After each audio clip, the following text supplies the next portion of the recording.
Hi అండి అందరికీ. చూడండి ఆనపకాయతోటి చక్కగా మెంతి పులుసు అని పెట్టుకుంటామండి. అది పూర్వకాలం అమ్మమ్మలు చేస్తారని చెప్పాను కదండి. అందువలన ఆ మెంతి పులుసు ఎంత టేస్ట్ వస్తుందోనండి. ఆనపకాయ అలాగే మనం టమాటా, ఉల్లిపాయ, చిక్కుడుకాయలు ఉంటే చిక్కుడుకాయలు వేసుకోవచ్చు. ఇంకా వేసుకోవాలనుకుంటే రకరకాల కూరలు వేసుకుని ముక్కల పులుసు అని కూడా పెట్టుకోవచ్చండి. మెంతి పులుసు అంటారు. అలాగే బెల్లం ఎక్కువగా వేస్తాము, అందువలన తీపి పులుసు అని కూడా మనం చెప్తారు. ఈ విధంగా మనం ముందుగానే చక్కగా ఈ విధంగా ప్రిపేర్ చేసేసుకుంటే చక్కటి పులుసు రెడీ అయిపోతుందండి. ఆనపకాయని చక్కగా కడుక్కుని సిద్ధం చేసి పెట్టుకోవాలి. అరటికాయ అలాగే మెంతి పులుసు మరొకటి ఏంటంటే అరటికాయతోటి ఆవ పెట్టిన కూర అంటారండి. అసలు ఇది ఎంత అమోఘమైన టేస్ట్ తోటి ఎంత ఆరోగ్యకరమైన కర్రీ అనండి. పూర్వకాలం వంటకాలంటే ఈ విధంగా ఉంటాయా అనిపించేటట్టు చక్కగా అమోఘమైన టేస్ట్ తోటి అతి మధురం అంటే ఇవేనేమో అనిపిస్తుందండి. ఈ విధంగా మనం చక్కగా రెగ్యులర్గా నేను చూపించే విధంగా తయారు చేసుకుని చక్కటి ఆరోగ్యాన్ని సొంతం చేసుకోండి. ఇదిగోండి, మనం మొదట ఆనపకాయని అలాగే అరటికాయ కూరకు అరటికాయని ఆనపకాయ పులుసులోకి టమాటాలు, ఉల్లిపాయలు, పచ్చిమిర్చి, చిక్కుడుకాయలు ఇవి రెడీ పెట్టేసుకుని చింతపండును కూడా కడుక్కుని కొంచెం వాటర్ పోసి సిద్ధంగా పెట్టుకోవాలి. మెంతులు, పోపు దినుసులు వీటిలన్నీ రెడీ పెట్టుకుంటే ఎంత ఈజీగా తయారు చేసుకోవచ్చానండి. టేస్టీ హెల్దీ ఫుడ్ అంటాను కదండి. ఈ విధంగా తయారు చేసుకుంటే చక్కటి మెంతి పులుసు ఎంత బాగుంటుందో. సువాసన అది మరిగేటప్పుడే చక్కటి సువాసన వచ్చేస్తుందండి. అసలు మామూలుగా ఉండదు ఈ పులుసు. చూడండి ఏ విధంగా తయారు చేయాలో కూడా మీకు నేను చూపిస్తాను. ఈలోపు ఎప్పుడు చెప్తాను కదండి, నేను ఇంట్లోనే మా పాలు చాలా చిక్కగా ఉంటాయని అది మేగడ తీసేసి డైలీ ఒక వారం రోజులు చూడండి, వారం రోజులకి ఎంత నెయ్యి వచ్చిందో డైలీ మేగడ తీసేసి ఒక వారం రోజులకి ఒకసారి ఈ విధంగా నేను నేతిని తయారు చేసుకుంటాను. అది మరిగేటప్పుడు మెంతులు వేస్తే ఎంత గుమగుమలాడే నెయ్యి మనకి రెడీ అయిపోతుందోనండి. మెంతులు కానీ తమలపాకులు కూడా వేసుకోవచ్చు. తమలపాకులు లేవని చెప్పి మెంతులు వేసాను. ఇదిగోండి, మొదట మనం పులుసుకని ఏ విధంగా తయారు చేసుకోవాలో చూపిస్తాను చూడండి. మూకుడు పెట్టుకుని అది వేడెక్కాక ఈరోజు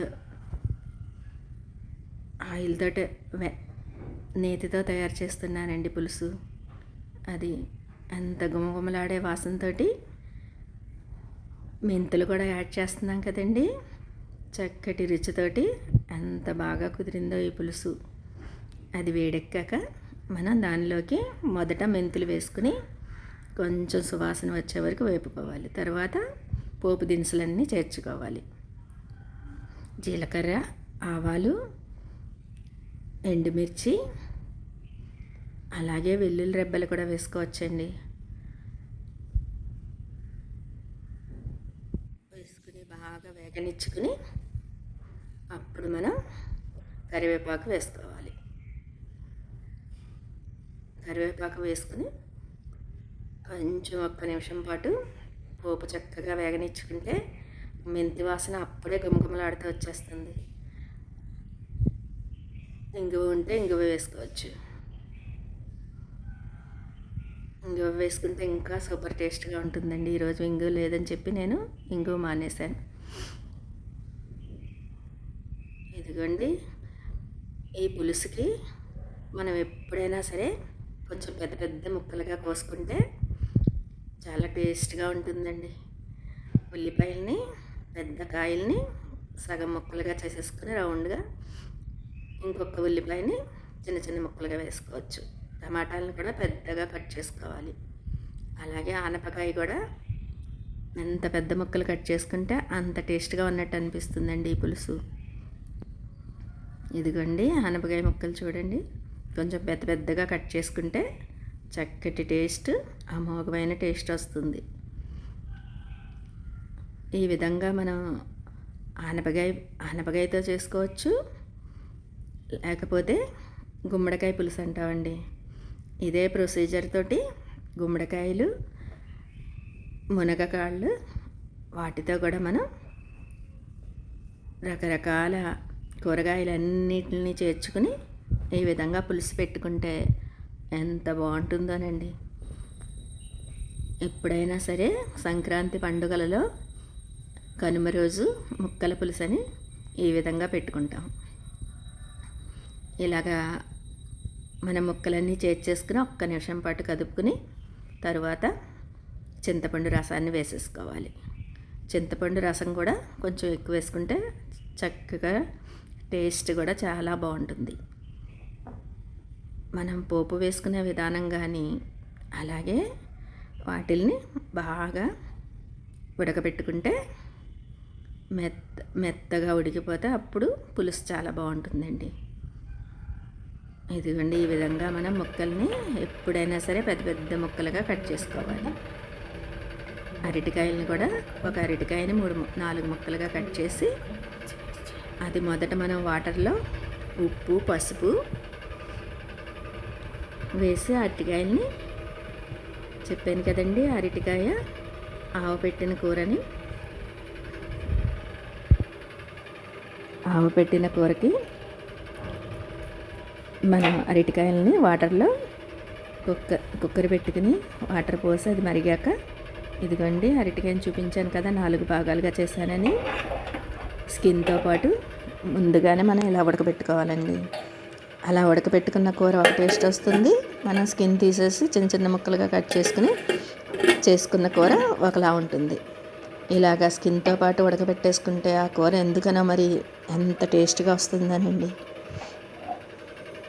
మనం 2 విజిల్స్ వస్తే అరటికాయ ఎప్పుడైనా సరే తొందరగా ఉడికిపోతుందండి. అందుకని 2 విజిల్స్ రానిచ్చుకుని అది ఉడికిపోయాక కూర కూడా ఎలా తయారు చేసుకోవాలో మీకు నేను చూపిస్తాను. చూడండి, ఒక్క 3 మినిట్స్ ఉడకగానే ముక్కలన్నీ చక్కగా ఉడికిపోయి గుమగుమలాడే వాసనతో ఎంత సూపర్గా వచ్చేసిందానండి పులుసు. ముక్కలు ఈ విధంగా వేసుకున్నాక మనం మూత పెట్టి ఒక్క 3 నిమిషాలు ఉడికించుకుంటే చక్కటి రుచికరమైన అమోఘమైన టేస్ట్ తోటి పులుసు రెడీ అయిపోతుంది. ఇలా రెడీ అయిన పులుసులో మనం కొద్దిగా 1 స్పూను శనగపిండి వేసి దానిలో వాటర్ పోసి ఆ వాటర్ని దీనిలోకి చేర్చుకుంటే కొంచెం చిక్కగా వచ్చినట్టుగా ఉండి టేస్ట్ కూడా సూపర్గా ఉంటుందండి. వేసుకుంటే శనగపిండి వేసుకోవచ్చు, లేదా బియ్యం పిండి ఉన్నా కూడా 1 స్పూనున్నర వేసుకుంటే వాటర్ పోసి కలబెట్టి దీంట్లో చేర్చుకోవాలి. చేర్చుకుని ఒక్కసారి ఉడకనిచ్చి దింపేసుకుంటే మనకి ఎంతో రుచికరమైన మెంతి తీపి పులుసు రెడీ అయిపోతుందండి. ఇలా ఉడుకుతున్నప్పుడే మనం కొద్దిగా బెల్లం చేసుకుంటే, బెల్లం కూడా కొంచెం ఎక్కువగా వేసుకుంటే చాలా బాగుంటుందండి. ఇదిగోండి, అరటికాయ కూరతో కూడా అరటికాయలు ఉడికిపోయాయి. ఆ కూర కూడా ఎలా తయారు చేసుకోవాలో మీకు చూపిస్తాను చూడండి. ఆయిల్ కూడా మనం మా ఇంట్లో తయారు చేసుకున్న వేరుశనగ నూనె వేసానండి. దాని వలన సూపర్ టేస్ట్ వచ్చింది అరటికాయ కూర. ఆయిల్ వేసి దానిలోకి ఈ ఆవు పెట్టిన కూరకి మనం పోపు కొంచెం ఎక్కువగా వేసుకుంటే బాగుంటుంది. జీలకర్ర, ఆవాలు, ఎండుమిర్చి, అలాగే పచ్చిశనగపప్పు కొద్దిగా ఎక్కువ వేసుకోవాలండి. అరటికాయ కూర ఏది చేసినా సరే మనం పచ్చిశనగపప్పుని కొంచెం ఎక్కువ పోపులో చేర్చుకుంటే అది ఎంతో రుచి అమోఘంగా ఉంటుంది. ఇలా అదేవిధంగా పులుసులోకి మనం ముక్కలు వేసినప్పుడు పచ్చి కరివేపాకు వేయాలండి.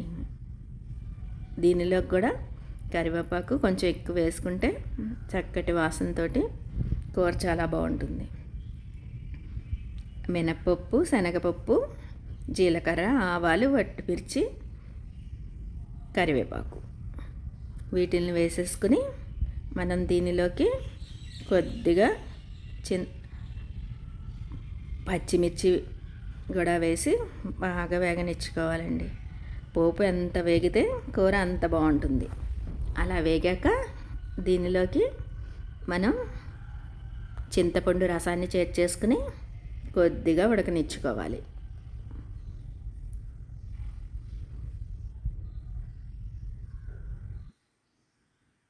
అరటికాయలు చెప్పాను కదండి, ఎప్పుడైనా సరే చక్కగా స్కిన్తో పాటు ఉడకబెట్టుకుని ఆ స్కిన్ తీసేసి చిదిమినట్టు వేసుకుంటే కూర చాలా చక్కటి టేస్ట్ వస్తుంది. ఇదిగోండి, ఈ విధంగా మనం అరటికాయ ముక్కలు పై స్కిన్ తీసేసి ఇలా చిదిమినట్టు వేసుకుంటే చక్కటి కూర రెడీ అయిపోతుందండి. మనం అరటికాయ ఉడకబెట్టేటప్పుడు పసుపు ఉప్పు వేస్తాం కదండి, అది కొద్దిగా సరిపోనట్టుగా అనిపిస్తే కొంచెం ఇప్పుడు ఉప్పు చేర్చుకోవాలి.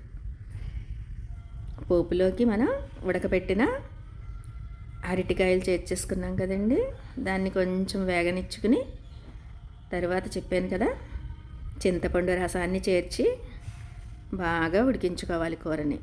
అలా ఉడికించి బాగా దగ్గర పడ్డాక దింపేసుకుంటే మనకి బాగా చల్లారిపోయాక ఈలోపు మన ఆవాల్ని కొద్దిగా నానబెట్టుకుని మిక్సీ ఆడుకుని ఆ ముద్దని ఈ కూరలోకి చేర్చుకోవాలండి కొంచెం చల్లారాక. అప్పుడు ఎంత అమోఘమైన రుచితోటి చక్కటి అరటికాయ ఆవపెట్టిన కూర రెడీ అయిపోతుంది. చూడండి, ఈ విధంగా మీరు కూడా తయారు చేసుకుని మీకు ఎలా వచ్చింది నాకు కామెంట్స్లో చెప్పండి. ఈ వీడియో కనుక మీకు నచ్చితే లైక్, షేర్, కామెంట్ మాత్రం మర్చిపోవద్దు.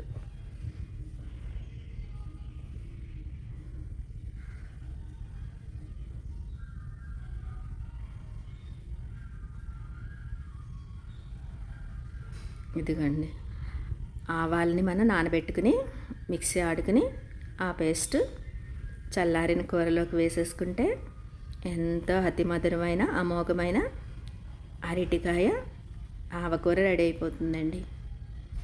ఇది టేస్ట్ ఎంత అమోఘంగా ఉంటుందో మీరే తయారు చేసుకొని చూడండి. చక్కటి టేస్ట్ తోటి సూపర్గా వచ్చిందండి కర్రీ. మీరు కూడా తయారు చేసుకుని మీకు ఎలా వచ్చిందో నాకు కామెంట్స్లో చెప్పండి. ఈ మెంతి పులుసు అలాగే అరటికాయ ఆవకూర మీకు నచ్చితే కనుక లైక్, షేర్, కామెంట్ మాత్రం మర్చిపోవద్దు.